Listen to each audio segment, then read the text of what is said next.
The story of racing that we have had so far this season has been about one driver, and his name has been Togo Hisada. He has been on top, he has been dominant, but the question will be, as we reach the halfway stage of the season, will that stay the same? Or will somebody find themselves coming out of the woodwork to make the all-important challenge? We head to a circuit that puts this car and this track into a match made in heaven. Welcome to Brands Hatch, ladies and gentlemen, for racing action with you on iRacing and the Global SimRacing Channel for your classic Lotus Grand Prix series here, otherwise known as Lotus 79. Jake Sperry, Craig King, bringing you all of the action. And Craig, when it comes to Brands Hatch, it's a track that I think pretty much epitomizes this era perfectly.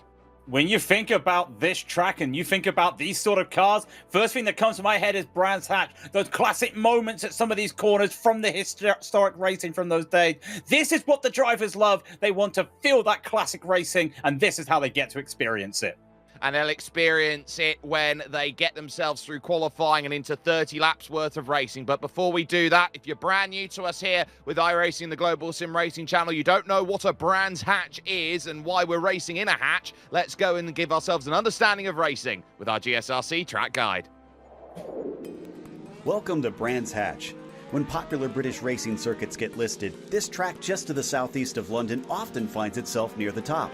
The extensive history of the venue has meant that many famous names in racing have ran laps here. But the stats make it sound deceptively simple, with the Grand Prix and Indy course having 9 and 6 turns respectively. Laps might be short, but they're also fast, and the corners are often a challenge to get right. As you'd expect, that means passing is quite difficult, with most drivers leaning towards sending one up the inside at Druids. You might occasionally see overtakes into the first corner, Paddock Hill Bend, but the blind apex and gigantic drop in elevation make that an errand for only the brave. Many of the corner names pay tribute to famous British drivers from the past decades, such as Hill, Surtees, Sterling, and Clark. In fact, the fame extends beyond the drivers, but to the cars as well, with this place seeing everything from Formula One to Formula Ford, touring cars, GT cars, motorcycles, and even rallycross. It's a gorgeously scenic venue where lush trees envelop the back half of the course, while the front half is mostly encapsulated inside a natural amphitheater. This makes it extremely popular with race fans who can see a majority of the circuit from many seating positions. With a great location near a major metropolitan hub, a spectator-friendly layout, and an experience that challenges drivers, you can see why this place remains abuzz with racing to this day. You have got to love Brands Hatch as a track, as we will zoom on in to the southeast of England, Forkham in Kent, and a circuit which has seen it all, has done it all, has been the British Grand Prix when it alternated away with Silverstone, and has been the European Grand Prix in Formula circuits, as we got ourselves in a wonderful track here. Just the 9 turns, the 3.7 kilometers, but a track here that, quite simply, Craig, is one that prioritizes positioning.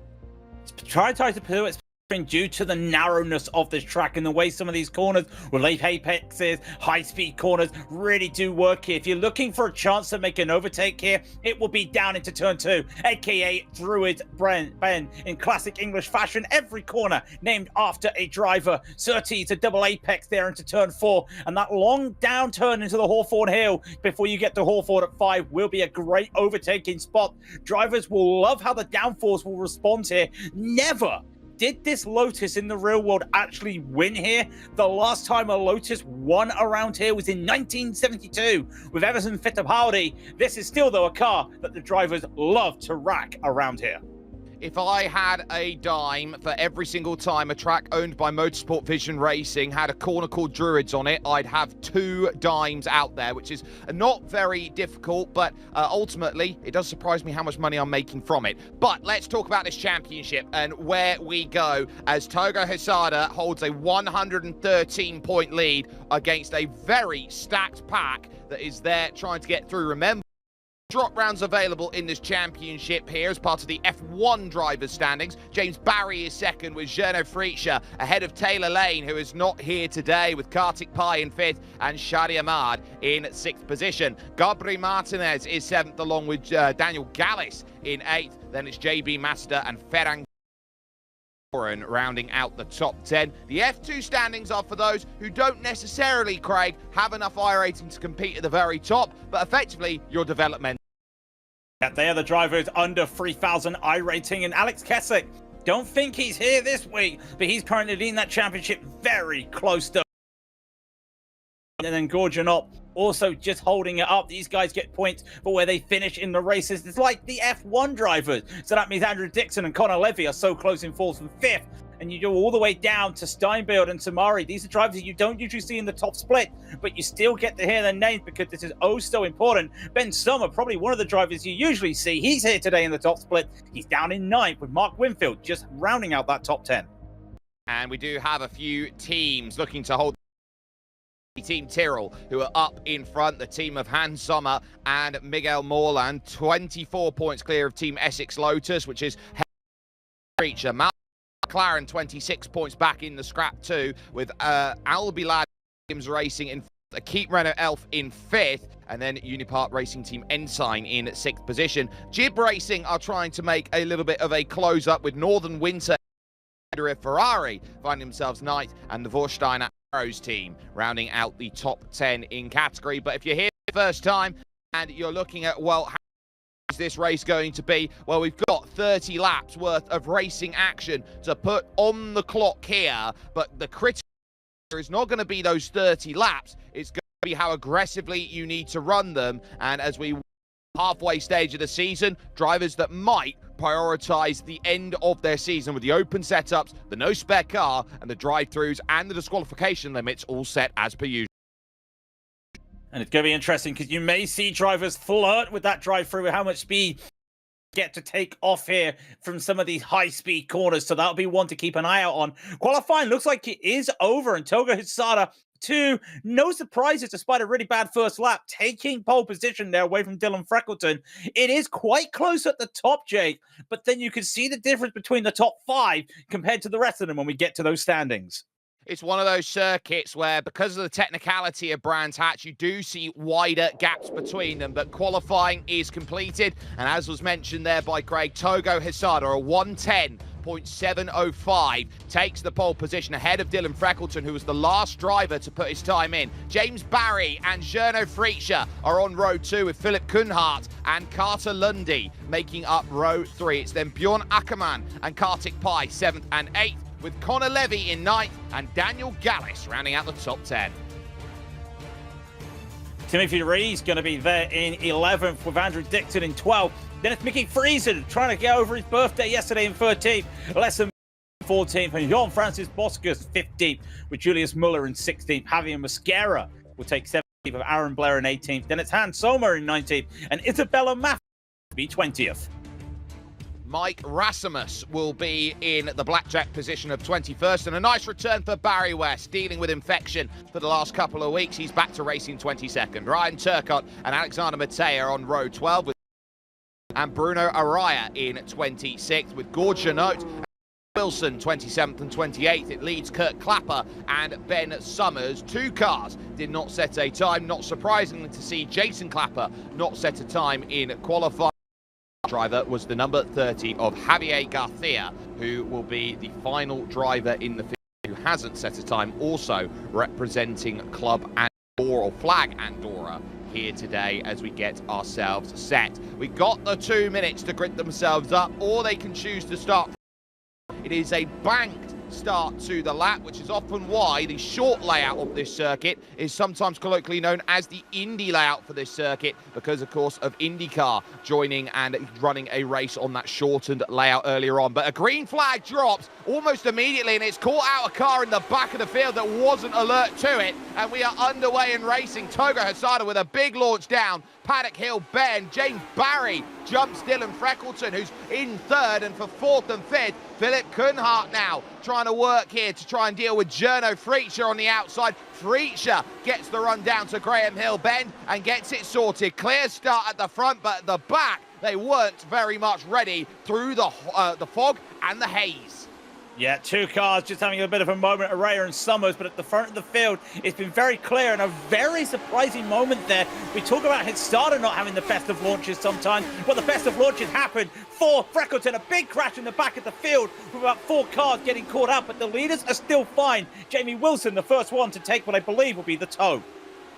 Yeah, so that will be the black and orange mechanical flag, which will indicate that you got to jump into the pits. You got 4 laps to get in and serve that. It's mandatory, part of the iRacing system. The unicorn of Bjorn Ackermann in 9th position now, working himself through Sterling's Bend and trying to attack and make some progress. In front of him, Kartik Pai. Behind him, Timothy Reed, and the group forming in its initialness behind Connor Levy, who's trying to make some good progress then on the opening lap of this race. But this is about giving yourself momentum to work with. James Barry, who's got a great sense of driving skill. We see him quite a bit here on the on iRacing. When it comes to the likes of the Radicals, he's up in 2nd position, giving good work. But Timothy Reed, good hold there to get around Bjorn Ackermann then, and that moves him up into 9th. Bit of a mistake there from Timothy for Bjorn Ackermann there. This is Jamie Wilson, and it's coming around the tricky Surtees. They get through Surtees fine, and I think just a little bit of a tap there as the corner starts to just climb in, collected with the 29 there. That is Gorgianotte. There's also the cold tyres. Just that wobble there was just a little bit of the tyres. Still not heated up. It's a 21 Celsius track temp, 69 Fahrenheit, so it is a little bit. And the wind is not going to be helping them, and that might have just been a case of getting a bit too hot early, and those tyres saying no, no, no. Well, there's also the massive amounts of torque that go through those chunky rear tyres. There's a reason why that the modern Formula cars that you see out there in the world very much replicate this Lotus 79. This is the forefather when you talk about ground effect, as Alexander Matei then looks to make progress through, and that then is a pass on Barry West to maintain the 21st position out there in this race. And there will be searches about for places each and every single lap, like Javi Mosquera making a launch against Andrew Dixon here. Remember, Andrew Dixon is scrapping out there for the F2 Championship and holding his own very nicely there, getting the pass done on the Persona 3 machine. And especially at Graham Hill Bend, very tricky to make a move through there with how it just turns in at high speed and then banks up there, using all the banking you can on the hill. And Mosquera lost another position, going to try and almost Kevin Esther it down onto the grass, and he goes around the outside of Hawthorne. Real good fight back there on Mike Romeus there to get back in. But this is crucial. You cannot be fighting in this section because of how tight it is in this GP section. You start to lose some time. So Mosquera knows he's going to have to get a move on here. The more he fights, the more time they lose. Dixon's already almost a second ahead of them. Yeah, Mike Rasmus it was who was trying to deal with that battle. Hans Sommer is there just behind, as well as Isabel Matthews trying to figure things out. Togo Hitsada with the fastest lap of the race then. That's why he's got the purple check next to his name, which is also next to the interval of what the drivers are. Timothy Reed now, the middle group continues on. He'll be figuring out, well, how do I get past the experience of Kartik Pai, Connor Levy in that group. They've lost a lot of time to the likes then of Carter Lundy, Philip Kunhardt and Jerno Freaksha, the driver with the most wins in this series all time, as Timothy Reed now figures out the run up over the top of Hawthorne Hill and takes Pilgrim's Drop. Takes to the drop, and you've got to think that's a double toe. So Pai will also get it from Levy, and look at the understeer there from Timothy. Just a little bit too hot there, not really factoring in that double toe, but he's managed to keep up, and this is where it gets tricky. The downforce, the dirty air, really starting to fight. Drivers flirt with the grass there as they come around the Sheen curve, and Sterling Bend, perhaps my favorite corner on the track with the speed you can carry, as you can just see what the drivers are dealing with in these cockpits. They don't get this much of a view into the helmet camera. They'll be a little bit lower down. They will not be able to even see their wheels at the moment. He's just going to be hoping he can find the opportunity. James Barry responds, then an 11.9 to bring the gap to 0.3 of a second. Look at the aggression on the turn-in of Paddock Hill Bend. You need so much commitment, and it's one of the biggest drops in motorsport. The only thing that compares to Paddock Hill Bend is the corkscrew at Laguna Seca. But for Timothy Reed, he has to keep himself into line, and this is what he's finding as difficult right now here, Craig. The fact that collectively, every straight around this circuit is 100 meters too short for a pass. Yeah, and that's the thing. That's why these cars were really fun back in the day. Well, we weren't there back in the day, but you see the old highlight videos because they had to rely on the downforce through this section to really start making moves. And you see Timothy Reed had a real good run through Hawthorns there.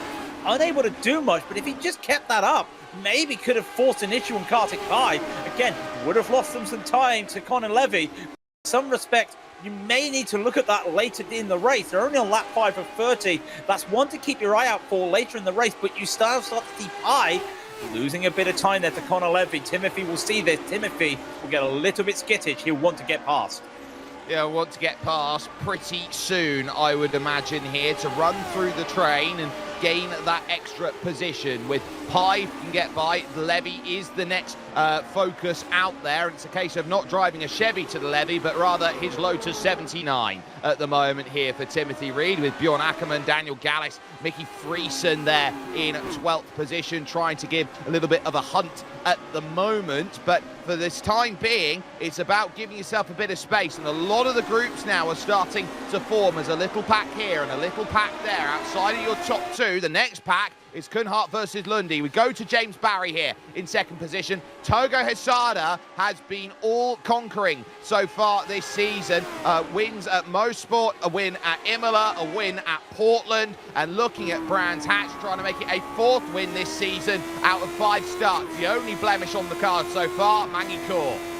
You could say that blemish is kind of akin to what the Yokozunas had to deal with the Grand Sumo this weekend, in the last 2 weeks. But he's trying to emulate a Koto Nowaka, who managed to win the championship this time. Granted, he's not a high up-ranked person. Togo is that high driver. He's looking to really crank on and make that first championship he needs. But look at the late braking from Barry. That could be crucial later in the race, because we talk about, or I talk about all the time, Togo Hesada, the king of the late breakers. If Barry can actually match Hesada's braking, it's just going to take him to be side by side to force that issue, and we may be looking at a chance for him to take the win.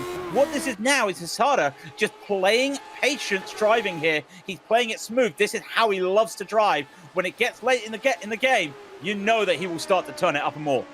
It's 30 laps. There's no pit stops, which should no scheduled pit stops to allow any drivers out there. As Jean-Francois Boschkus now in a scrap. This is Julius Müller. He's trying to get by, but Müller gets the run down Pilgrim's Drop, and Boschkus is the one who has to sit back and try and figure out, can I get to the inside? 3 consecutive right-hand bends. This is the second of them, Westfield, and then you're heading through Dingledale up into the Sheens curve here, this very fast right-hand corner, and now they're starting to get Andrew Dixon onto the back, and the likes of Mike Rasmus as well, who joins the fray. Dylan Freckleton now with the fastest lap of the race, and they will know that so long as they keep themselves battling, they've got chances. Look at the effort there by Timothy Reed. He'd waited about 6 laps to find that pass and finally unlocks it at Paddock Hill Bend. That might be the champagne cork bottle coming out there. Reed needed that on Kartik Pai to really catch up to Conor Levy, and maybe when you look at the time as well, matching Carter Lundy from behind. But look at this train of cars. This is Levy, Reed, Pai, Ackerman, Gallis, Friesen, Merrill's just in the background there trying to catch up to it. This is how much it mattered, because Pai was holding up, not on purpose, but Pai was holding up a little bit, these drivers. Unfortunate what could happen. Now going to start to move. Can report in the background, Andrew Dixon. Start to the race. He's going down the order. He's had a moment out there. Yeah, there's an apology over the radio from Andrew Dixon, so it's clear that he's been involved in it, and it was a case of Dixon with, and double troubles then going through. So Rasmus and Dixon having a moment going into Surtees corner, and then as Andrew Dixon tries to turn in, 3 wide they were going by the slow Dixon. It was Turcotte on the outside, and on the inside causing the chain reaction was Jason Clapper. Yeah, Jason Clapper. Unfortunately, the Jason Clapper special not on today, as he likes to start from the back to see how far he can go. And it's going to be 30th for him today. He'll only make up 1 spot after what happened, but Barry still looking. And the lap times are almost identical here. An 11.992 for Barry, a 12.091 for Hesada. He's means nothing at this stage of the race. He needs to match. And they also need to keep their eyes on those times that Freckleton's setting. He's got the purple tick right next to his name. He's been the fastest car. Wasn't that fast last time. But if they keep keeping their eyes on that, he might catch up later in this race if he can keep those tyres cool. The key here is that there have been no throws of attacks or searches to the inside. It's been very much on the racing line and close, but close hasn't quite cut the mustard so far for James Barry. He can only sit and wait. Bjorn Ackermann now losing out the top 10 position. Daniel Gallis now finds himself through there with Mickey Friesen sitting on the back. So Daniel Gallis with a move and getting that one done around the outside into turn 5. But here comes the chance around the outside at Paddock Hill Bend. You can cross them over if you take that wide entry. You can attack down the hill a lot quicker and use that momentum back up into turn 2 at Druids. But Ackermann just isn't close enough. Daniel Gallis has it covered. Yeah, I think it was just a case of he could not turn into that camber that you've got, that de facto camber you've got due to the hill on Paddock Hill, and was unable to really make that work for him, so he had to stay back. They've got Friesen, they've got Merrill behind. Friesen, the camel driver. Whoa, Ackermann, get calm on the throttle there for a moment. Friesen to try and rectify a bad race yesterday in the IMSA Vintage. He's trying to basically go, I might have not had yesterday. I'd really like a good first day of my new year that I'm celebrating, because otherwise it's not going to be a good start to this year. You start on the wrong foot, it's as means to go on as they run up through. Work then with the unicorn car. Bjorn Ackermann, that's a mistake through the middle of the corner. Has to have some correction through the middle as fastest lap. They all tick through Hassan as they went through. Ackermann now trying to get the run out then through the Jim Clark curve there at Clearways, and will once again move to the outside against Daniel Gallis, trying to make this move. And Ackermann just has no confidence to turn the car in, and now has to yield once more the position.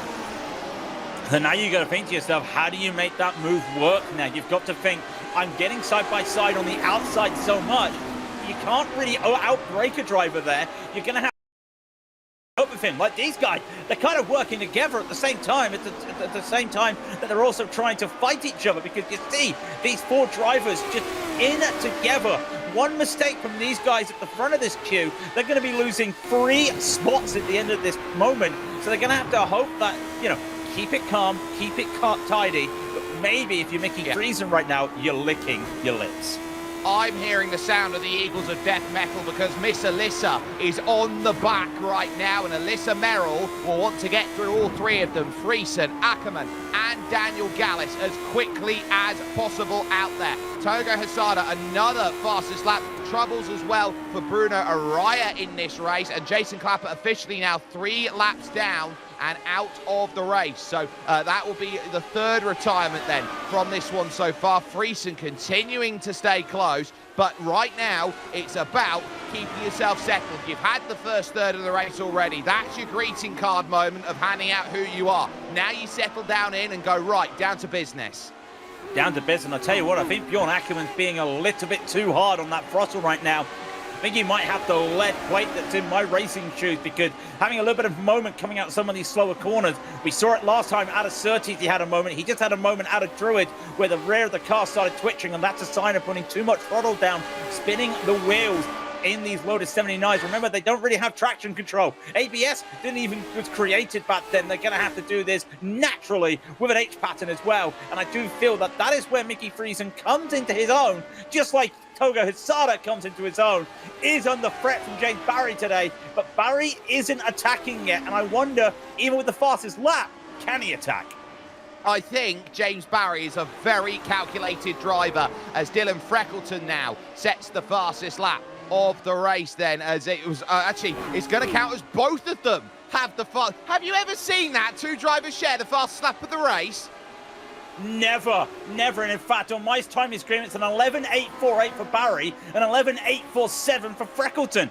Absolutely tied. I can't remember the last time I've seen that. We see it in qualifying, Jake. You ever seen it in a race? Never. No, I haven't, and that's why our graphics gone double purple on the screen there on the left-hand side. It's not a bug. It's legitimately how they go. Gorgiano looking at 24th position now. This is Javier Garcia, who's not going to leave much room there at Paddock Hill, but he's going to have to yield, and this might be a second one. Aaron Blair trying to work down through. Atlee in red here right now. Blair running through turn 2 and back down the hill over towards Graham Hill bend at turn number 3. But for Javier Garcia, it's a case of 2 places lost. Was a gain of 8, now just a gain of 6. But at the same time, he just showed Ackerman, despite Ackerman's about 10 places up the road, that you can take it side by side through those corners. You can look for those moves because he was able to fight this. And here they go, side by side. Wow, what a lunge! Druid's corner, he'd been setting that up for the first half of the race, and finally when he gets a chance on Togo Hosada, he pounces. James Barry is such a thinking driver when it comes to racing. We talk about that when you've got to really work in a drafting car like the Radicals that you see on iRacing, but James Barry to the front, and Togo is not going to sit down lightly and wait for it. Togo wants to pogo.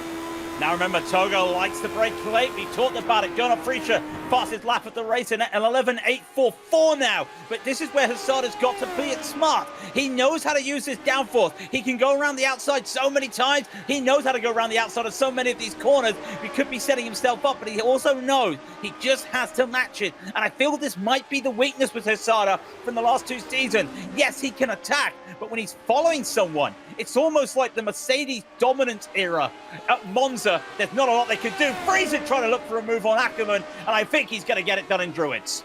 It's single file. That's not Druids. That is, over, of course, the Sheen's curve. So very tough place to go too wide to make it happen. And just like that, Bjorn Ackerman losing out, but he'll get a good run on the exit here of the clearways and the Jim Clark curve, and now we'll have this fantastic run along the front stretch here and over towards Paddock Hill Bend once again. Close once more, but Mickey Friesen has it all covered and decides, you know what, I can fly on through. There are no dramas about that. At the end of this lap, we will be at half distance in this race, and James Barry has almost broken the second out there in the front. It's between 8 and 9 tenths, which indicates to me that Togo's got a car that loves working when it's out there on its own. You put it in dirty air, it doesn't. Mike Rasmus under pressure right now. That is Jean-Francois Boschkus that he's just lost the place to.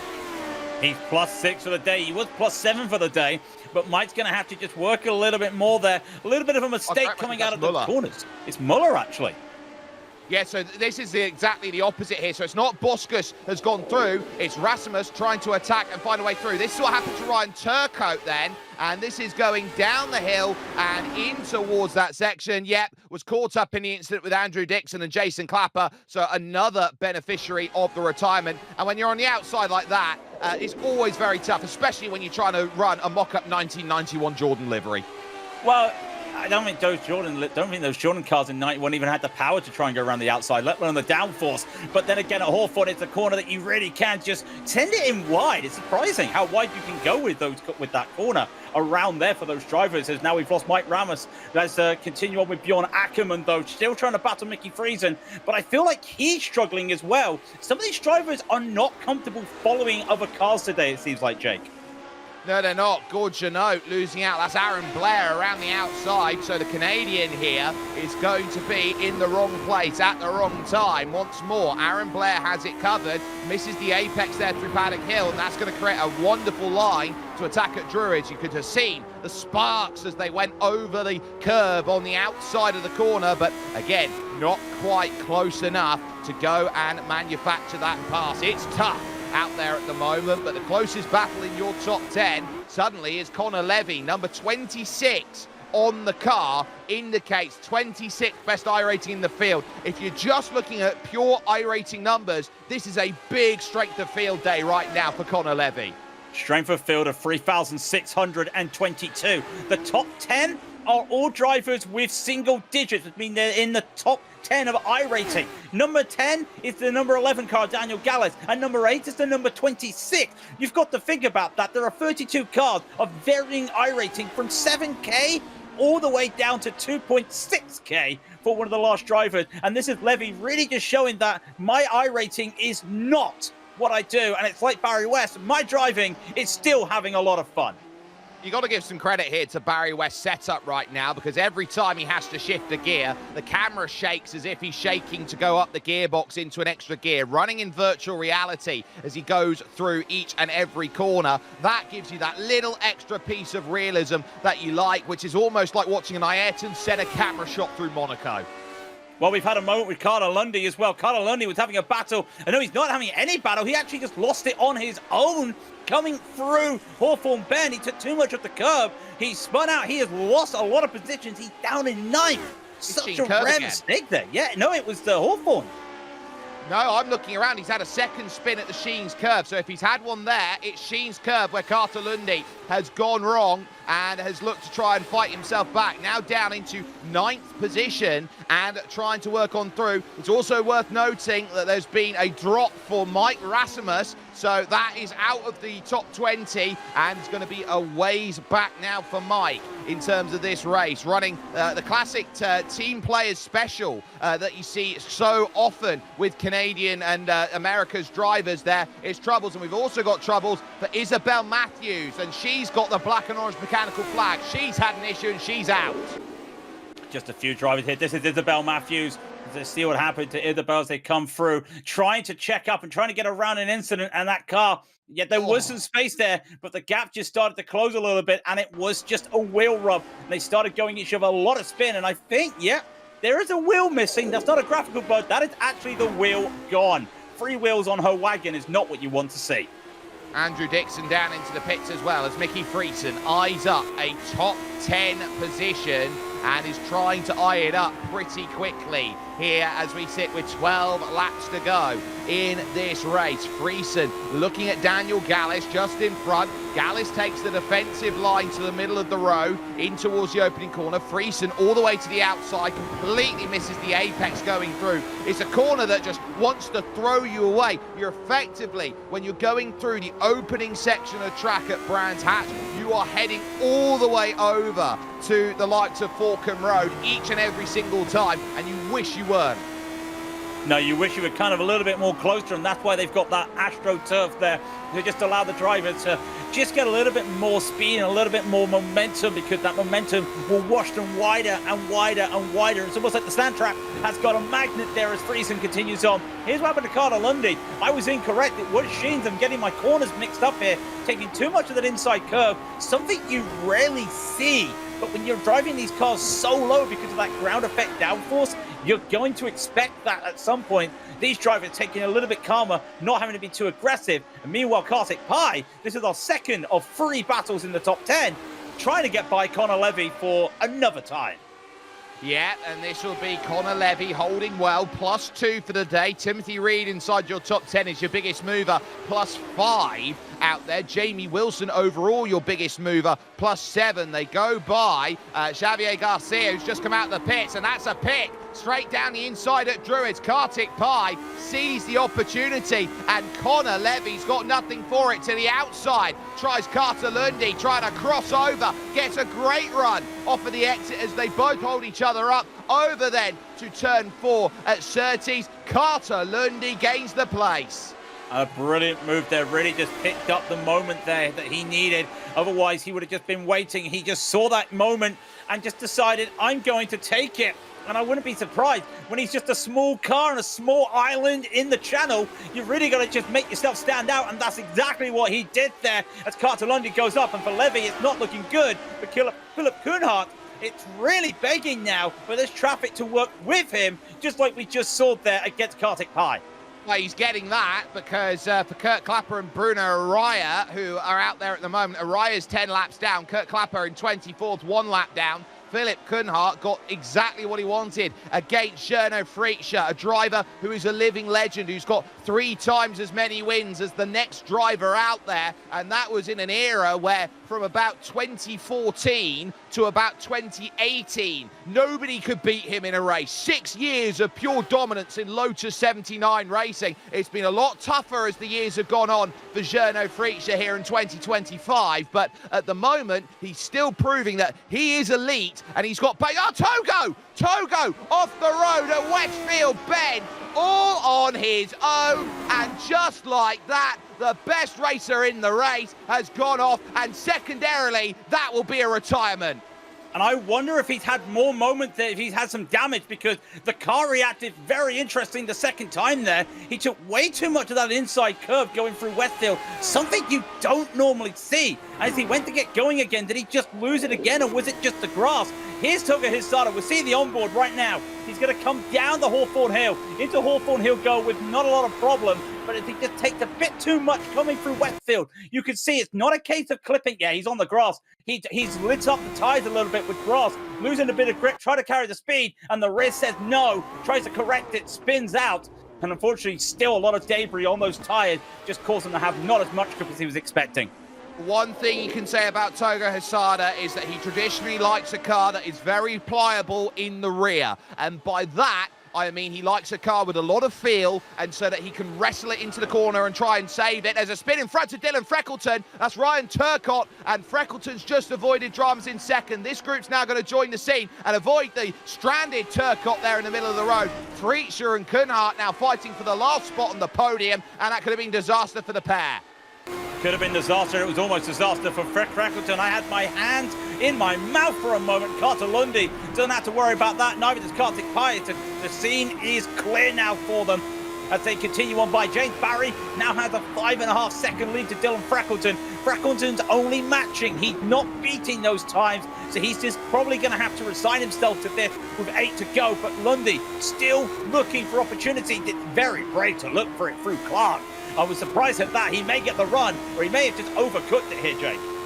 Well, he's got 7 laps, or 8 laps, sorry, to figure out where he goes, and you'll think Paddock Hill Bend, he gets right up underneath, under braking, figuring out where he's got to go to make that pass, and the answer is Druid's turn 2 is covered off, nowhere to go to make that happen, but you are setting up turn 3 at Graham Hill Bend, you're setting up turn 4 when you get corner named after champions-elect.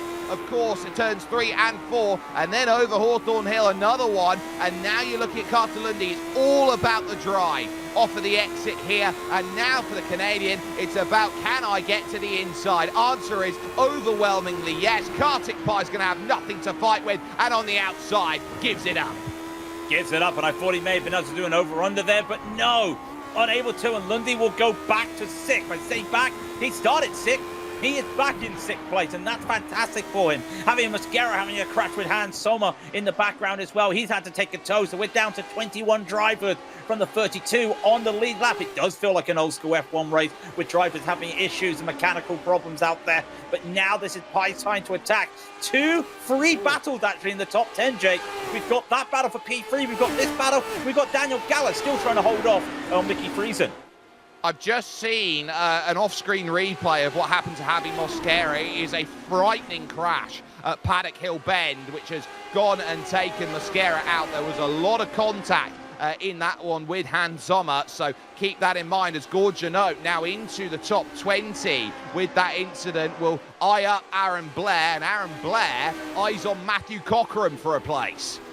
And maybe he can get this, because this is all about points, and they'll gain a spot when they go past the line due to Javier Mosquera. They actually get that already as they come on by. Georgianov looking for what he can. He doesn't have to worry too much in the background, and that's not a lap car ahead. They are all still battling as well. Matthew Cockerham just having a slow exit there out of Paddock Hill. I wonder if he was just struggling with the H-pattern there for a moment, because he's brought in Blair, and a second behind them, that car at the back, that's the leader, that's James Barry. And with almost a 6-second gap at the front of the field, he does not want to be getting tangled up with these 3 drivers. They have every right to battle for their positions, and it's worth noting that we don't have Formula Blue flags here. We have the sports car style blue flags here in iRacing, which means advisory, not mandatory. Oh, big off. Aaron Blair hard into the barriers there, completely destroys the left-hand side. Well, he wanted to turn in for the corner, and there was no turning in there from Cockerham there, and it just looked like a little bit of a moment as Cockerham tried to turn in late. Just caused a big moment there for Blair, and that will allow Gord to make another spot up here. Let's look at this replay. A very dirty head thing there. Needs the divider clear. He starts to turn in. He was expecting that car to turn in. It wasn't, and it was just one of those unfortunate moments. Heavy damage and heavy hit there. He was just a missile for that barrier. Yeah, and it's a case of everyone wants to try and work together. They'd say they'd all go Dutch, but at this stage, no Dutch drivers in this field, so they don't have the luxury of doing that. Mickey Friesen in 10th position will now look at 9th place in front, which is Daniel Gallis, and then Connor Levy in 8th. And in front of that, Kartik Pai and Carter Lundy, 7th and 6th. At this stage, but Lundy is pulling away, and this is all going on half a minute off of your race lead. The battle just behind them, 11th and 12th, is more interesting right now because Alyssa Merrill, she's trying to find a way through on Bjorn Ackermann. Yeah, and they do have some clear track ahead of them, so lap traffic won't be there to try and make a pick move. And it's interesting when you think about this stage of the race, how it turns almost into a multi-class race because you've got lap cars and you don't want to use them for a pick. But sometimes the smartest move is to use those slower or to use those off the pace to just get that pick. And that is what she might be looking for. But Ackermann is pretty smart. He may be -4 for the day, but that is not a sign of a bad race. That is just a sign of the driver really getting the better of him. He's a driver that is well respected in the series and in iRacing. It's got to be a tough one for Merrill to get by. And remember, Bjorn Ackermann as well is a former F2 champion in this series, so has gone through the system, has learned, Alyssa Merrill, straight off the road, Westfield Bend. She will drop a couple places for that, and it is as simple as grab grass on the entry and just not have the car settled through the middle. You need the aerodynamic grip to go through the middle of the corner, and you don't have much. You've just got the flat on the front and what you can do with the touring sections of the car underneath to give you every single bit of pace you can. Mickey Friesen now staring at the back of Daniel Gallis. And Gallis got held up there from a lap Kurt Clapper, who had nowhere to let him go mid-corner at Clark, so he had to just wait there. And Friesen, it allows him to get up there. Bjorn Ackermann, it's also going to be catching up as well right behind them. So this is going to be an explosive finish here with 4 to go. Friesen's looking for one of his best performances in the Lotus 79s today. And I wonder if he does have one more trick up his sleeve, driving this Nissan GTP-inspired livery. I don't think a Nissan would be driving these cars around Brands Hatch, but I'm pretty sure he will need all that downforce he can get.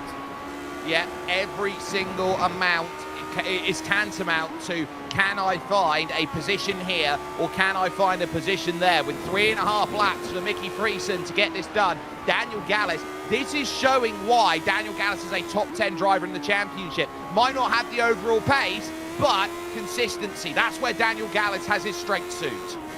A man once said it's not about the fastest lap time, it's about the fastest stint time. And that's what Gallis is doing. He's putting in lap after lap after lap. That is consistent. And it's high 12s, low 13s. And he just threw his fastest lap at the race at 12.600. 3/10 faster than Mickey Friesen. Really now starting to work. And you got to feel he might be able to catch up to the back of Connor Levy here. That would be a blessing because then he'll get a tow and that would be able to keep Friesen behind him. That is something you may need to look at in the next lap. That is what we call emphasis for Daniel Gallis right now. Emphasis on trying to hold himself to account and say, what can I do? They've also got Bjorn Ackermann back there and Julius Muller trying to keep themselves in position here with just a handful of laps left. It's been a tough race, and the one driver I want to give credit to is the driver in second, Dylan Freckleton. We've only said he's been close all day long, but he has driven a wonderful race out there. He had a bad start. He made up for it. He didn't lose any positions on that bad stop, but he had to make up for it. And I tell you what, he has driven so well for a man that's not gained a position today. He's been fantastic. This man gained 2 positions, and he is just pushing on. There's Freckleton. I always say, you always know who Dylan is, because the Isle of Man native always drives that lightning purple TVI-inspired livery, and it is just one that, well, you get looked at, it's very shocking. And what's not shocking is Jamie Wilson trying to make some more moves as he's battling Matthew Cockerham.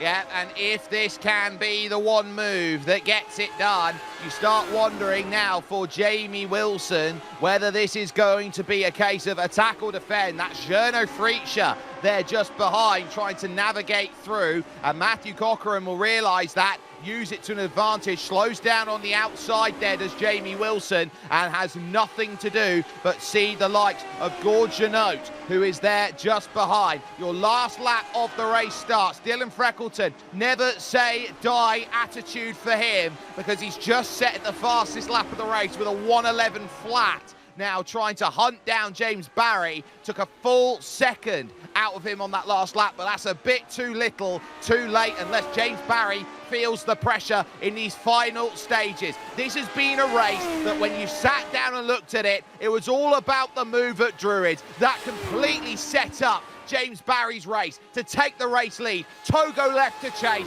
Togo demolishing his car, first with a spin over at Westfield Bend that he goes through, and then over at the Sheens curve, which has caught out so many drivers here today. Just 2 corners remain for a driver who is starting to build up his sim racing resume in a way that will start making people take notice. James Barry will round himself through the Jim Clark curve, and it's a brilliant Barry at his best, winning at Brands Hatch.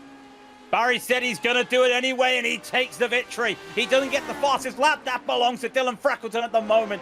What a drive for Freckleton. And Freesia will get that P3. It's been a lot of traffic chaos in the background for him and Kuhnhart there. Almost did Kuhnhart have a chance to make an overtake, but the traffic giveth and the traffic taketh away. Timothy Reed will be in 5th with Lundy in 6th. This is the last battle. Is there a last dance there for Mickey Freezer and Daniel Gallard? They'll have 1 lap car to get by. The lap car will just yield there. It will be Clark's one more time. In fact, the lap car taking the corner, and this could be a bit of a moment because that allows Gallard to get the toe. He will hold on to that 9th, but Mickey Freezer's got to be happy with a P10 today. Bjorn Ackerman will come home in 11th behind him. Yeah, you take those, a top 10 finish you will, but 9th would have been a little bit nicer than that as the last few cars start to work themselves through. The last car on the leading lap will be Barry West, heading to the line in 16th position, just behind Hans Sommer, who was caught up in that incident earlier on in the racing action, but a good finish for Barry West then after dealing with the issues over the last couple of weeks. Let's get through our official classified results then here on iRacing, the Global SimRacing Channel, from action here at Brands Hatch. James Barry indicates that he wants to make a championship charge, and with a victory here today, may have just given himself every option up to the championship lead. Dylan Freckleton will finish 2nd, and Jerno Freesia will round out your podium. The legend that he is, he used to be a 9K iRacing driver. Philip Kuhnhart will finish off in 4th, with Timothy Reed in 5th. It follows Carter Lundy's up and down day in 6th, ahead of Kartik Pai, with Connor Levy in 8th position, ahead of Daniel Gallis, who was able to stave off the hard charge of Mickey Friesen in 10th. We get to P11, and it will be Bjorn Ackerman, who almost had a chance to get in that first page, but down 4 today. And Julius Muller will be up 4 into 12. John Francis Boskus, we saw, will finish in 13th. Then Alyssa Merrill started and finished in 14th.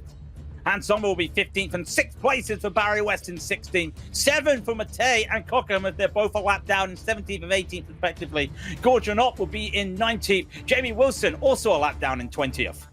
You're now starting to hit those drivers who are a lap down or multiple. You start getting to the retirees as well. Kurt Clapper, 1 lap down. Andrew Dixon, 2. Xavier Garcia at 4 laps down with Ryan Turcott. Aaron Blair, we saw the dramatic end to his race there. 7 laps adrift. Ben Summers was able to get back out and going, but 7 laps down. And then the Persona 3 car of Javier Mosquera finding out of the race. Togo Hisada, that's the big one that you look at and say championship is very much alive. That's both drop rounds now used for Togo Hisada, and has to use the round scored over at a wonderful racetrack that was the Circuit de Nevers-Mangy-Cours. Bruno Araya and Reich Rasmus out of the race, and I'll just run through the final 2 as well. Isabel Matthews, she didn't get the day that she wanted, and Jason Clapper. It's not often that you get a driver like Jason Clapper losing a position over the course of the race, but by being first retiree, that is what happens to Jason. So that pretty much rounds out racing action here, but what a wonderful display of racing that we've had. We're going to take this chance to talk with some of our drivers. I think no better place to start than with James Barry, who has won this race and did so beautifully. James, I think we have to start by talking about the pass, getting it done at Druids against Togo Hisada. That completely set up the second half of your race. Yeah, I had to go for it at that point. I spent, good amount of time behind him, and just in a couple of laps before that happened, I could feel my tires starting to go, and I thought, this dirty air is not doing me any good. I knew I had more pace than him, but the dirty air really doesn't help. So as soon as he made that mistake, and I raced against him yesterday in the Saturday race that we sometimes do, and the exact same thing happened. He made a mistake turn 1, and I centered up the inside turn 2 and got the job done. And this time, it was really close into turn 2. I thought we were going to make one contact at one point, but fortunately it didn't happen, and that was the race right there, wasn't it?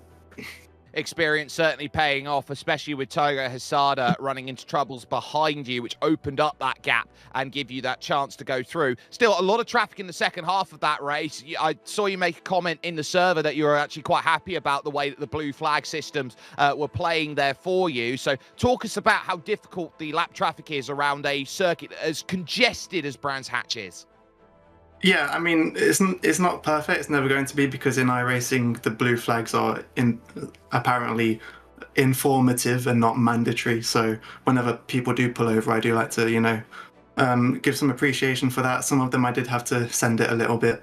But ultimately, people kind of realize at some point that there's no point trying to stay in front of me. So, yeah, thank you to everyone who pulled over. If my math is correct, which it rarely is, you may have just taken the championship lead by about 10 points heading to the Hungaroring. Does that change your mentality, or are you approaching this every single time the same way?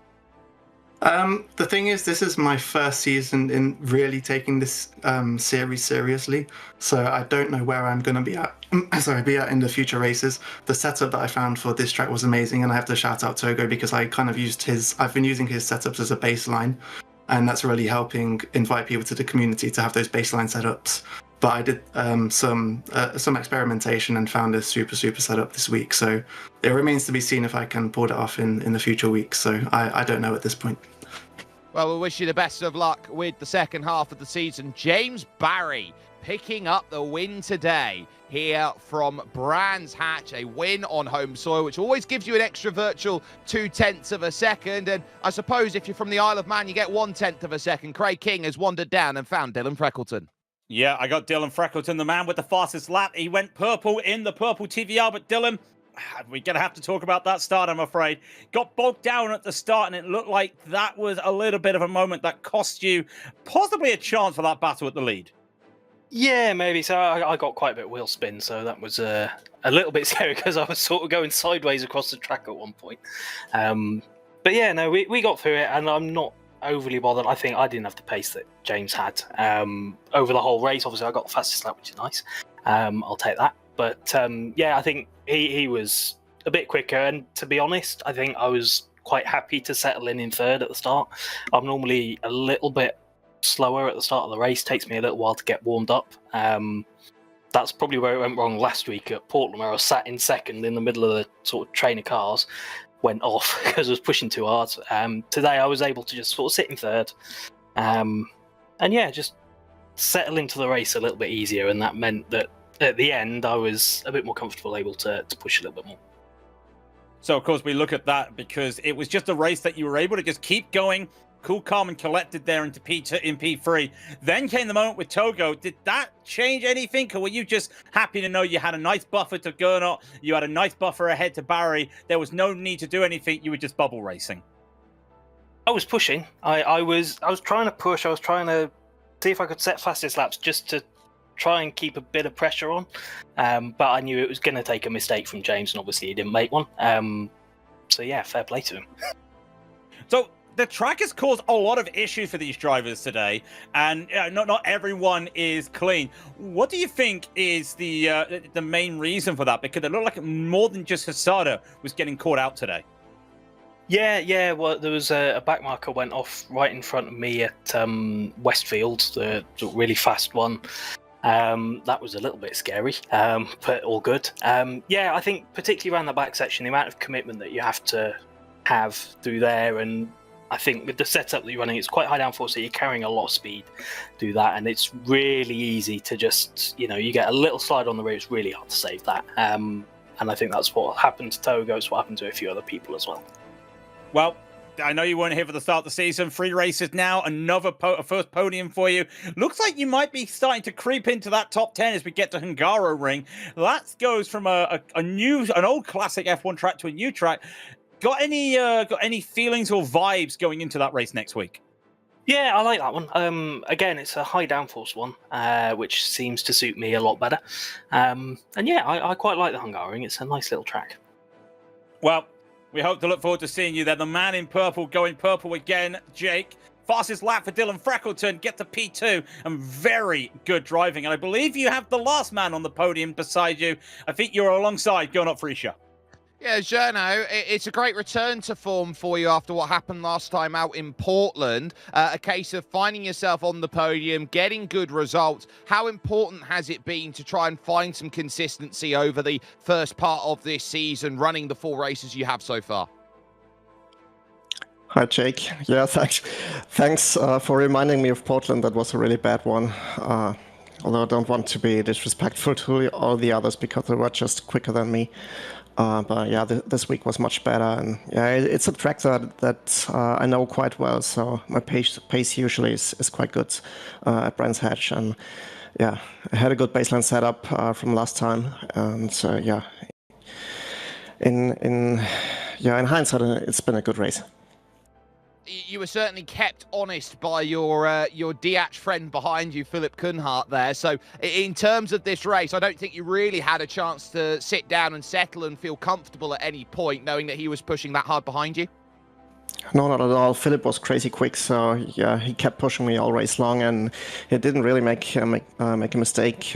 Just one small maybe in the finish, so that gave me a little bit of breathing room. Otherwise, I had to really go for it. We're at the halfway stage of the season. You've used 2 drop rounds. Togo's used 2 drop rounds. James has used 2 drop rounds. This championship's closing up for everybody. Do you believe that you have a realistic shot at this championship when the Hungaroring comes around next week? I'm not very optimistic. I'm quite happy if I'm really close to the top, but yeah, I don't see myself really winning many races. So I think Togo and James are the favorites right now. James has improved a lot compared to last season, and I think he still has potential. So that will be a tough one, tough battle, I guess, between those two most probably. Well, we will hope to see you battling, and I think from everyone who's watched you over the career, it would be nice to see the living legend Journo Frisha up there fighting for a championship. Journo Frisha joining us and picking up a 3rd place finish here today. But that, Craig, gives you a great insight into what we have going on with this amazing racing. A championship that looked like it was complete runaway as we walked into this one, now suddenly is pretty much as wide open as it can possibly be.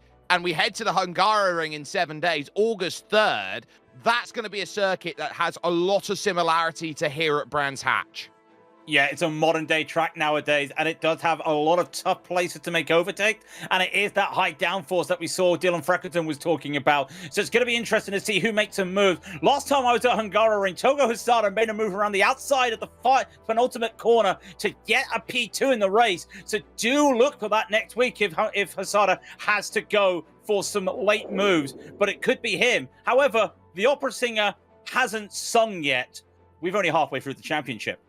We are. So there is a whole nother half of the season left to go. And I tell you what, I can't wait. Craig can't wait. Everybody here at the Global SimRacing Channel can't wait. It's been a wonderful job to get this show to you from the likes of Christian Deploy, who's been on the cameras for us, provided by Dougie Beard. But here as a part of Racing Action with iRacing, you're never too far away from great racing that brings itself to life. But there is so much more with this championship. And if you are watching this for the first time, you've got a second half of the season that is poised right on a precipice. We talk about moments when championships get brought into life. It is quite simple. James Barry's pass at Druids at turn 2 is a critical juncture of this season. He makes the pass at Druids. Togo Hesada retires. James Barry takes the championship lead. And opportunities now arise for everybody as the Hungaroring welcomes in the second half of the season.